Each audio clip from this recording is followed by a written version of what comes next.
So the next presentation, Nicolau Nkiawete Manuel holds a Ph.D. in teaching and learning from Washington State University, Pullman, Washington, USA. His research interests are in language planning and policy, education policy and leadership, critical literacy, discourse analysis, and language and identity, and English as a foreign language.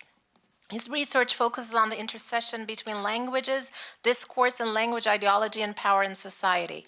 In addition, his research aims to critically question language policy as a discursive act that engenders social hierarchy and linguistic marginalization, and how the medium of instruction affects children's opportunities in a society marked by profound social inequalities.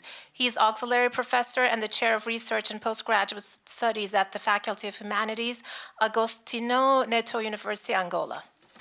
My conversation today is more about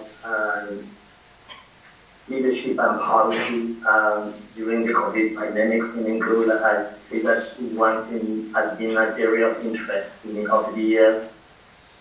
So I divide my presentation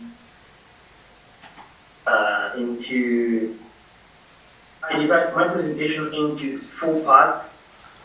The first part, I could try to discuss the problem, the context, socioeconomic context, legal and regulatory frameworks, and governance and Angolan education. And of course, in my second part of the presentation, I talk a little bit, briefly about the, epistemological ideas that foreground my arguments about leadership and policy in general. And then I'll go to the question of pandemics and mitigating impacts of COVID crisis in education and challenges to inclusive education in Angola. Of course, I'll close up with lessons that we learned and how do we move forward.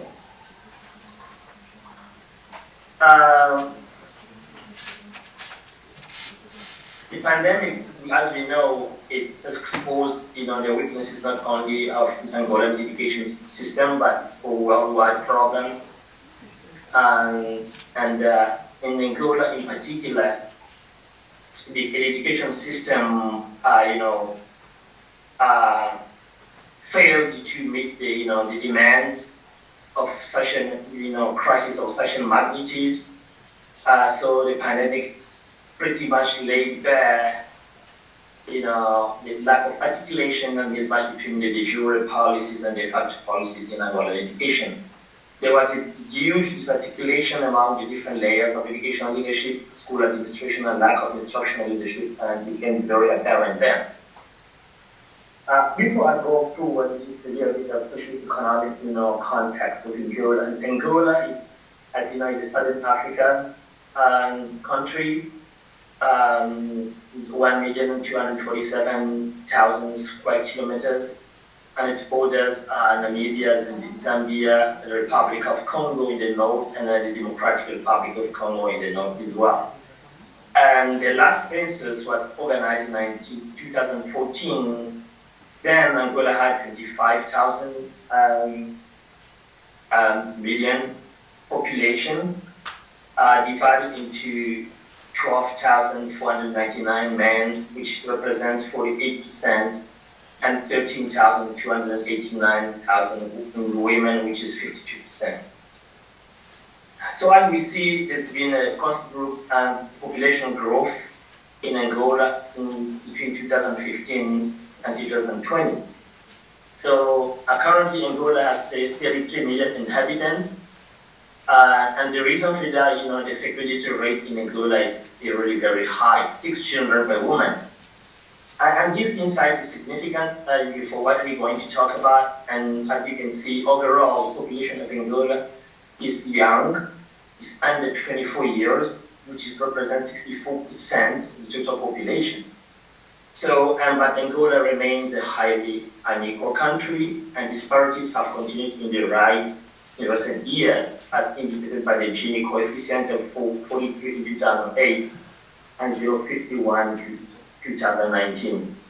This statistics from the UNICEF 2021. Now, I'll talk briefly about my theoretical insights, the underpinnings of my arguments are framed by transformational and leadership, and I combine this theory with the critical approaches to education policy and leadership. And the reason I do so is because traditional transformational leadership theory, as we know it, neglected the contextual, the political and cultural context in which education, operates. So the theory I'm going to be using today to look at policies and leadership during the pandemic is, I call it transformative leadership, because it challenges the status quo and advocates for political activism and social justice in education. And it links the political and to the cultural and the social context in which education is embedded. My regulatory framework, so that we, in general terms, we admit those are not standard in Angola. The Angolan educational system is regulated by the basic law of education of 2016 and the basic law of education of 2020, which is an amendment that was done recently. And it's a unified educational system comprising two subsystems: preschool, general education, technical, professional education, teacher training, adult education, and higher education. In terms of governance, Angolan education is governed by the Ministry of Education, which oversees general education, and the Ministry of Higher Education, Science, Technology, and Innovation, which oversees higher education. And the technical vocational education training has a shared governance between the Ministry of Education and the Ministry of Public Administration, Labor, and Social Security. And now, talking about the pandemic, the school closure in 2020, when coronavirus struck Angola, was really ill-prepared and unable to implement measures to save lives and livelihoods. And the pandemic plunged the country into greater poverty crisis, fueled by increase of protests and at all levels. So the protests were actually a result not only of the pandemic, but something that was brewing over the years because of the issues that the problem I mentioned earlier, the mismatch and disarticulation between the leadership and policy in Angolan education. So the pressure was so high, the Angolan government had to approve distance learning modalities and semi-face-to-face teaching for higher education only. And that happened on March 2020, so Presidential Decree 5920. Which means that before the pandemic, all the online and distance learning credentials in Angola were not valid. So Angola didn't have any regulatory and legal framework in providing guidance and regulation for online and distance learning per se. And as a result, the faculty, and teachers were not ready, to develop and implement online courses, as is a pattern, in most nations around the globe. And during the pandemic, the readiness problems were aggravated not only by lack of sound and inclusive policy, and in Angola, unfortunately, education policy is overly centralized. And the regulatory framework for online distance learning, as I mentioned earlier, did not exist then. So consequences were for women and girls, and domestic violence increased at that time because of the school closure. And this was much more felt by the poorest and more socially marginalized groups. And the overriding challenge of the government at that point was not really to look at the social inequalities. Unfortunately, it was all the challenges to sustain the, controlling the pandemic through acceleration of vaccination and trying to maintain essential and basic services. To mitigate the impacts of COVID, the government measures to mitigate the impact of school closure were somewhat haphazardly implemented due to lack of sound legal regulatory framework, lack of knowledge and competencies on distance and online learning on part of the school leaders, administrators, and teachers alike. And of course, lack of readiness and staff unpreparedness to transition from traditional face-to-face teaching modalities to online teaching and learning. The government promoted learning through radio and television, and that was kind of a proxy way that the government found to mitigate school closure. So radio and television were really not effective because lack of training was so visible, the frustration was so visible. I do believe whatever I will not talk about, you have my paper, you can read more about what really I'm talking about.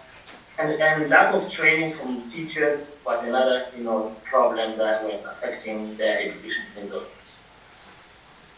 So despite the progress that Angola has made, children from poor and disadvantaged groups could not access online lessons because they lack internet capability. Now, cell phones in Angola are very popular. Still, the problem, lack of electricity, lack of internet, is a big major problem.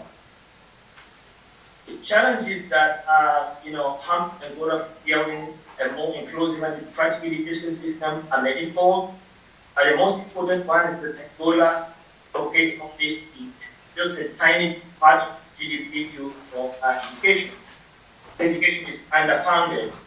The mismatch of skills and standing, and the bureaucratic system in Angolan education does not exist. The spoil system in which appointments to public office are made based on political connections and loyalty towards the ruling party and the whole map of management in Angolan public sector. And we know corruption is a big problem, and there's research that talks to that in the SADC, the African region, that the more corrupt the country, the less they invest in education. So you can see Angola only spent 2.234% of its budget in 2020 on education, which is way below the average the region 4.37, versus other countries like Namibia will spend 9.57, 45, Botswana 8.57, Lesotho 6.7, Cape Verde 7.8, and so forth. So what lessons did we learn? We learned that people, the unpreparedness and the transition from traditional teaching to online teaching was hampered for the lack of regulatory framework and the neglect of research on shaping educational attitude and policy, lack of dialogue and teachers' exclusion in the policy-making process. Leadership has generated a lack of trust among educational stakeholders and the government. Lack of trust and evidence-based policy making is one of the big problems in Angolan education policy. Where do we go from here? Before I close my talk, we need more instructional development for teachers and instructional leadership. There's a big emphasis on systematic design, implementation, monitoring, and evaluation of data learning and teaching process. But of course, the fact that Angola lacks evaluation and monitoring system in education is a big problem. So we need to create policies that articulate on the serious education sector involving all the stakeholders. In the bottom-up and grassroots involved initiatives involved in policy making. And of course, we need to learn from the potential responses so that we are ready, to tackle the crisis and future. And personally questioning and prioritizing the role of policy making. The university needs to pay attention to high-paying housing educational administrators who are trained and equipped with the technology and digital technology and knowledge. So I think I'm going to finish the presentation here. To finish, I just want to say, use where it says, if you are neutral in situations of injustice, you have chosen to side with the oppressed. If an elephant has its foot on the tail of a mouse, and you say that you are neutral, the mouse will not appreciate your neutrality. Thank you for listening.